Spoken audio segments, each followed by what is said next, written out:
Hello everyone. सो आज इस video में हम पढ़ेंगे electric field intensity due to a dipole, जिसके अंदर मेनली 3 केसेस होते हैं। सबसे पहला होता है सेंटर ऑफ डाइपोल, जो कि हमने पहले वीडियो में कवर कर लिया है। सेकंड केस है ऑन एन इक्वेटोरियल लाइन और इसका थर्ड केस होता है ऑन एन एक्सियल लाइन।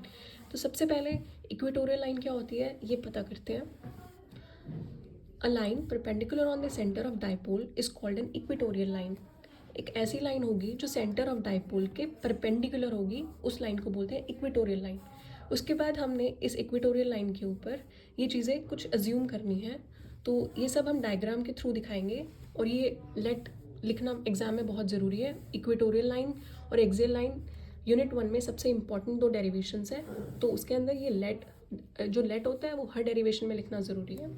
तो अब इसके लिए हम डायग्राम बनाते हैं। तो सबसे पहले बोला गया है A B as an electric dipole, जिसकी डाइपोल लेंथ हमने 2L मानी है। तो सबसे पहले हम एक डाइपोल बनाएंगे। ए बी एक डाइपोल है जो -Q और +Q चार्ज से हम डाइपोल को दिखाते हैं। तो यहाँ पे इसको ज्वाइन कर देंगे, सॉलिड लाइन से ज्वाइन कर देंगे। यहाँ पे इसका सेंटर लाई करेगा जिसकी लेंथ 2L है। ये लेंथ इसकी 2L इसलिए है क्योंकि O जो सेंटर है हम इसको डिवाइड करेंगे AO और OP में, तो इसकी कैलकुलेशन ईजी हो जाएगी अगर हम इसको 2L मानेंगे तो यहाँ पे हमने कर लिया है। उसके बाद O ये हमने यहाँ पे बता दिया, O is the centre of dipole, S is a point on equatorial line. तो अब हम यहाँ पे इक्वेटोरियल लाइन ड्रॉ करेंगे। ये एक इक्वेटोरियल लाइन है, ये परपेंडिकुलर है AB के ऊपर, ये लाइन परपेंडिकुलर है तो ये 90 डिग्री, और ये S पॉइंट है जो कि इक्वेटोरियल लाइन के ऊपर ये पॉइंट है। अब हमारा यहाँ पे एम क्या है, इस S पॉइंट के ऊपर इलेक्ट्रिक फील्ड इंटेंसिटी निकालना है। इस पॉइंट से और इस पॉइंट से जो इलेक्ट्रिक फील्ड इंटेंसिटी बनेगी वो यहाँ पे इसका जो नेट इफेक्ट होगा वो हमें S पॉइंट पे निकालना है। तो जहाँ पे नेट इलेक्ट्रिक फील्ड इंटेंसिटी निकालते होते हैं वहाँ पे हम एक टेस्ट चार्ज रखते हैं Q0। तो इस A से S को ज्वाइन करते हैं।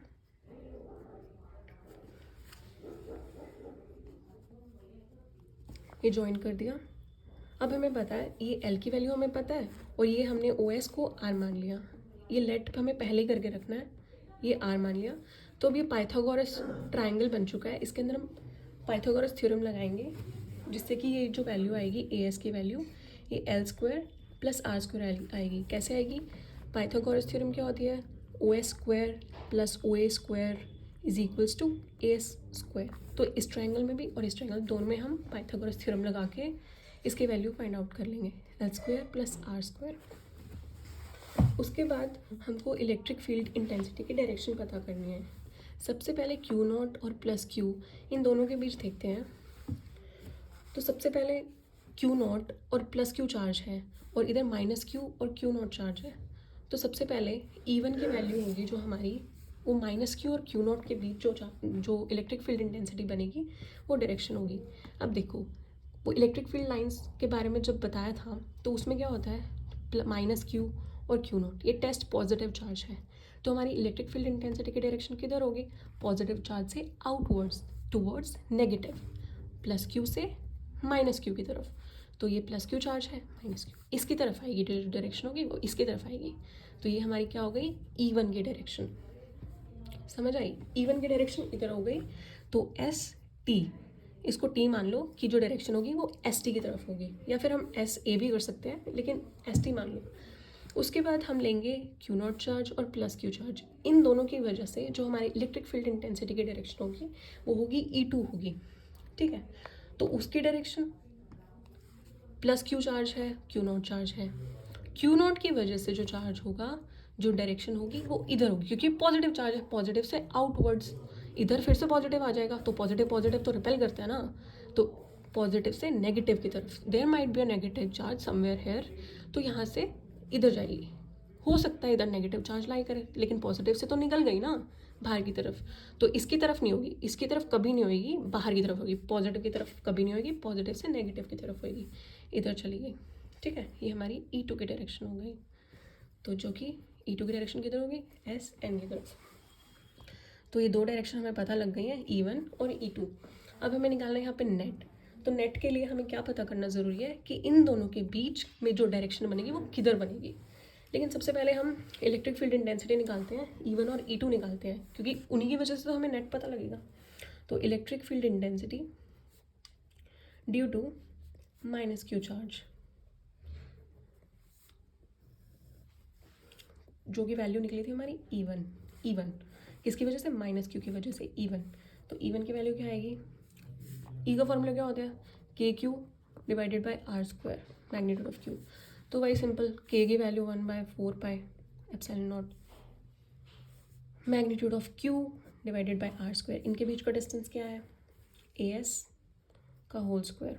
बस इसको ए एस को खोल के लिख दो, 1/4 pi epsilon naught mod of Q divided by A square L square plus R square. अब जैसे ये अंडर रूट है, अंडर रूट को हम ऐसे भी लिख सकते हैं ना, 1/2 लिख सकते हैं अंडर रूट को ऐसे। अब इसका होल स्क्वायर, समझ आया। अब 1/2 ये दोनों आपस में मल्टीप्लाई में है तो 2 से 2 कट जाएगा, ठीक है।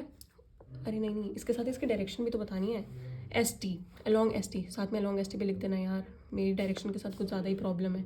Along S T direction S T.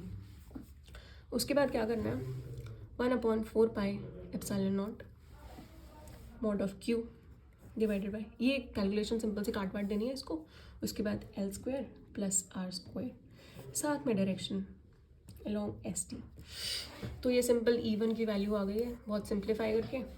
उसके बाद ऐसे ही बहुत ही आराम से due two plus Q charge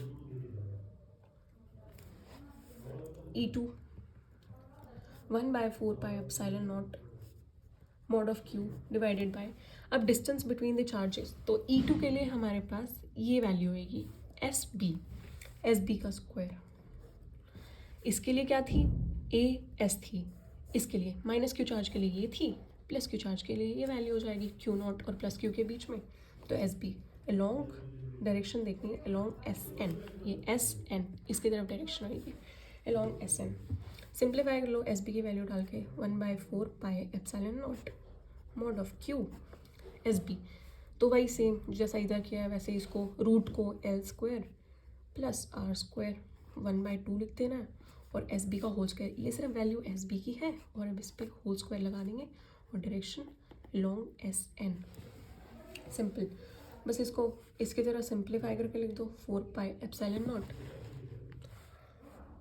mod of Q divided by L square plus R square long S N. अब देखो यहाँ पे एक चीज़ ध्यान देनी है कि जो ए और एस ये साइड है और एस बी है, ये ट्राइंगल बन गया ना, तो ए एस साइड और एस बी साइड, इसकी वैल्यू ये है, इसकी वैल्यू, दोनों की वैल्यू सेम है। तो जब दोनों दो साइड्स हैं, दो साइड्स इक्वल होती है तो वो कौन सा ट्राइंगल बनता है, सिर्फ दो साइड्स इक्वल हैं, ये वाली डिफरेंट है, वो बनता है isosceles triangle. And the angle opposite to equal sides are also equal, ये बहुत सिंपल सी 10th क्लास की प्रॉपर्टी है। तो यहाँ पे थीटा आ जाएगा, ये हमने थीटा मान लिया, मान लो ये थीटा है तो ये वाला भी एंगल थीटा बन जाएगा, ठीक है, क्योंकि ये वाली दोनों साइड्स इक्वल होती हैं। चलो अब करते हैं triangle ASB is an isosceles triangle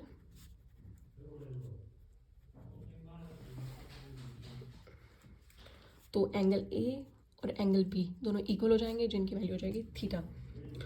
तो अब हम क्या करेंगे, ये जो फिगर है इसको हम थोड़ा लेमन टर्म में और लेमन डायग्राम की तरफ से ऐसे बना लेंगे, मतलब सेम ही है पर इसको थोड़ा अच्छे से समझने के लिए ये ऐसे बना लिया है। सेम एस पॉइंट इधर बन जाएगा और ये अपना क्यू नॉट चार्ज इधर आ जाएगा, E2 N same direction E1, बस इसको ऐसे कर लेना। तो अब हम क्या करेंगे, एक SM ड्रॉ करेंगे, ये एक जो SM लाइन होएगी वो ड्रॉ करेंगे जो कि पैरेलल AB, किसके पैरेलल होगा, जो हमारा AB डाइपोल है उसके पैरेलल हम एक लाइन ड्रॉ करेंगे SM। देखो ये पैरेलल हो गए ना दोनों, तो ये SM लाइन ड्रॉ करेंगे, ये ऐसे SM तो इस डायरेक्शन में होगी। तो यहाँ पे लिख देते हैं draw a line SM parallel to a dipole AB। तो अब हमको पता है कि जो लाइंस की जो चैप्टर था क्लास 10th के अंदर, उसके अंदर ऑल्टरनेट एंगल्स होते थे, कॉरेस्पॉन्डिंग एंगल्स होते थे, ट्रांसवर्स जैसा कुछ होता था, है ना, वैसे ही सेम इसके अंदर है। ये लाइन है हमारी SM लाइन हमने ड्रॉ कर दी। S M is parallel to A B, तो जिससे क्या होएगा, ये वाला एंगल एम एस ए, ये वाला जो एंगल होगा, ये वाला एंगल, ये किसके किसके इक्वल होगा, angle S A B, S A B, मतलब ये वाला एंगल और ये वाला एंगल इन्होंने इक्वल होगा, ये वाला एंगल, दोनों एंगल इक्वल होंगे। क्यों होंगे, क्योंकि ये लाइन है, ये लाइन है, और हमारी ऐसे होगी, वो ट्रांसवर्स के जैसे एक्ट करेगी, तो जिसके कारण ये दोनों ऑल्टरनेट एंगल बन जाएंगे। तो हम लिखते हैं angle M S A is equals to angle S A B which is equals to theta. और रीजन क्या लिखेंगे, ऑल्टरनेट एंगल्स। वही सेम फिर से क्या करेंगे, एंगल एन एस एम, अब हम क्या देखेंगे, ये वाली लाइन देखेंगे और ये डायपोल फिर से देखेंगे, ये और इसके हम ट्रांसफर्स का काम क्या करेगी, एन और बी, ये ट्रांसफर्स का काम करेगी, एम एस ए बी और ये ट्रांसफर्स।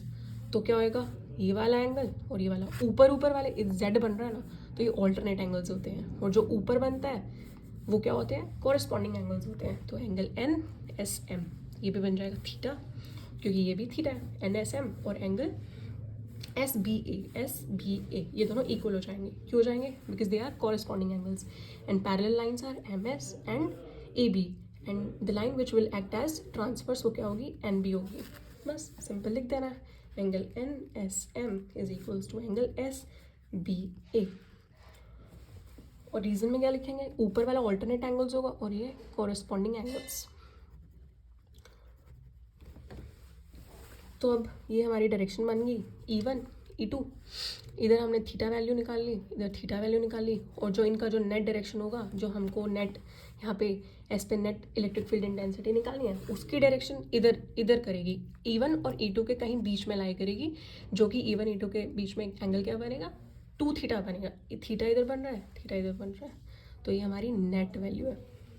ठीक है, अब हमने क्लास 11th के अंदर क्या पढ़ा था, using parallel law of vector addition, triangle law of vector addition पढ़ा था, parallelogram law of vector addition पढ़ा था, 2 पढ़े थे, जिसके अंदर क्या होगा, ये फॉर्मूला है उधर, E is equals to under root of E1 square plus E2 square, E1 square plus E2 square plus 2E1 E2 cos of वो एंगल जो इन दोनों के बीच में लाई करेगा। इन दोनों के बीच में क्या है, twice of E1 E2 cos of angle between E1 and E2 के बीच में कितना एंगल है, 2 थीटा एंगल है। तो बस ये वाला फॉर्मूला है, ये 11th क्लास में पढ़ा हुआ था, फर्स्ट चैप्टर था, वो यहाँ पे लगा दिया। उसके बाद क्या किया है हमने, E1 की वैल्यू निकाली थी, यहाँ पे देखो, क्योंकि हमें यहाँ पे E1 और E2 की वैल्यू चाहिए, तो वो हमने पहले निकाली हुई है, तो हम यहाँ से देखेंगे E1 की वैल्यू ये निकली है और E2 की वैल्यू निकली है ये वाली। तो इन दोनों के बीच में डिफरेंस क्या है, इन दोनों के बीच में डिफरेंस क्या है, कोई डिफरेंस नहीं है, सिर्फ डायरेक्शन का डिफरेंस है। तो हम क्या करेंगे, मैग्नीट्यूड ले रहे हैं यहाँ पे हम, E1 मैग्नीट्यूड E2 मैग्नीट्यूड, क्योंकि मैग्नीट्यूड तो सेम ही है ना, डायरेक्शन ही डिफरेंट है, सिर्फ मैग्नीट्यूड तो इक्वल है, तो इसलिए हम यहाँ पे मैग्नीट्यूड की वैल्यू यूज़ करेंगे। ठीक है, बस क्या करना है इसके अंदर, कुछ नहीं करना, सिर्फ E1 की जगह E2 रख दो या E2 की जगह E1 रख दो, तो क्या बनेगा, ट्वाइस ऑफ E1 स्क्वायर, क्योंकि E1 दो मिलके E2 जाएगा, उसके बाद twice of E1 square, E1 square cos 2 theta under root, उसके बाद यहाँ पे E1 है, यहाँ पे E1 स्क्वायर है, E1 स्क्वायर ट्वाइस कॉमन आ जाएगा, ये सारा का सारा, twice of E1 square under root, यहाँ से क्या बचा, 1 प्लस कॉस 2 थीटा। ठीक है, ये समझ आ गया। अब 1 प्लस कॉस 2 थीटा की वैल्यू क्या होती है, ये एक जनरल वो है जो 12th क्लास में ट्रिग्नोमेट्रिक के अंदर यूज़ होते हैं फॉर्मूला, ये twice of cos square theta, ये इससे ड्राइव करते हैं, cos square theta minus sine square theta is equals to cos 2 theta, ये इस फॉर्मूले से डराइव होता है, और इसके 2 वैल्यू आते हैं, 1 minus cos 2 theta is equals to twice of sine square theta. लेकिन अभी हम इस वाले फॉर्म में इसको यूज़ करेंगे, क्योंकि हमें इस फॉर्म में इसका ये वाला गिवन है ना, तो इसकी 2 कॉस स्क्वायर थीटा वाली वैल्यू यूज़ करेंगे। बस सिंपल इसकी वैल्यू रख दो, 2 1 square twice of cos square theta under root, बस इसको आपस में मल्टीप्लाई कर देंगे, 4 E1 square cos square theta under root में है ये, तो E की वैल्यू क्या आई हमारी, सब बाहर आ जाएगा, इवन कॉस थीटा। अब हमें क्या करना है, इवन की वैल्यू हमें पता है पहले से ही, इवन की वैल्यू पता है। यहाँ पे किस चीज़ की वैल्यू नहीं पता, कॉस थीटा की वैल्यू नहीं पता। तो कॉस थीटा की वैल्यू के लिए हम क्या करेंगे, ये जो राइट एंगल ट्राइंगल है इसके अंदर हम थोड़ी ट्रिग्नोमेट्री यूज़ कर डालेंगे।